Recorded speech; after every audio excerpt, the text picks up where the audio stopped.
is General Secretary at the Prison Officers Association, and he joins me now. Well, thank you very much for coming in.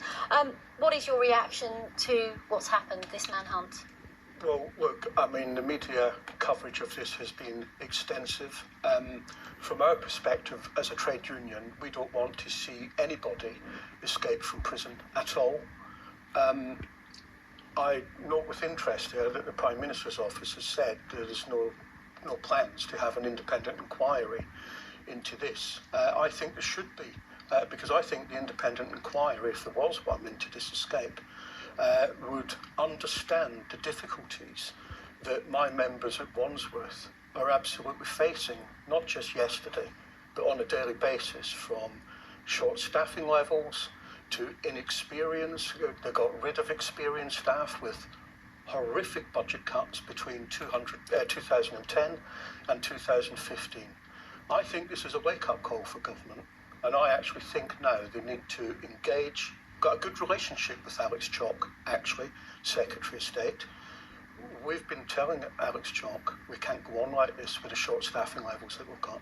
And Steve, do you have reason to believe that Wandsworth Prison was understaffed? Well, put it this way, it was understaffed. There is absolutely no doubt that Wandsworth is understaffed, on not just yesterday, but on a daily basis. And we've been raising this alarm bells, not just at Wandsworth, but across the country.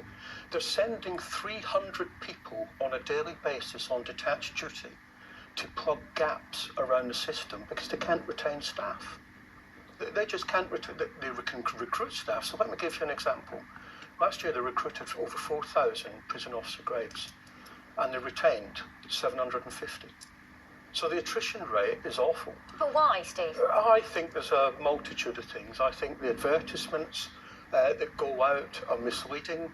They don't actually tell people that they have to work evenings, nights, bank holidays, anything like that. I think young people coming into the job, who the vast majority of them do a magnificent job, by the way, but they don't have the support mechanisms there in place. So, for example, and I don't like harping back to the past, but when I joined 30-odd years ago, you had a mentor. You weren't left by yourself, but I'm seeing some of these young, inexperienced staff being left by themselves with loads of prisoners to it. Wandsworth is holding 1,600 prisoners. And if I'm not mistaken, the information I got, there was 50% of those staff available yesterday. So there should have been 120 on duty for looking after 1,600 prisoners. But they were decimated, and they're trying to run normal regimes when they shouldn't be. Security comes first and foremost. Now, we should say that prison escapes like this are extremely rare compared with decades past. But what is the solution to this then? Is it just more funding? No, I actually, well, funding is paramount because, let's face it, they've cut hundreds of millions of pounds from the budget since 2010. And we've been saying for a while, cuts have consequences. But you know what I actually believe? We believe, my union believes, there should be a royal commission, an urgent royal commission, not just into prisons, but the whole criminal justice system.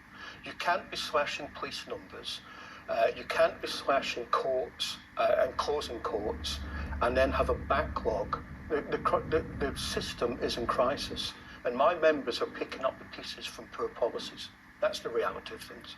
Steve Gillan from the Prison Officers Association, thank you so much for sharing us your insights. You're very welcome.